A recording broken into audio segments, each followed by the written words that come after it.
Hello, in this video I'm going to show you how you can pair your JBL Wind free speaker with your Android phone.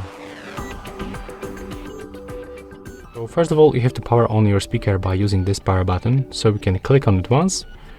If it is not working, you can click and hold it.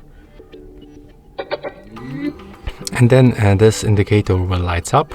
So it means that right now the speaker is turned on, but we have to also remember about enter to the pairing mode.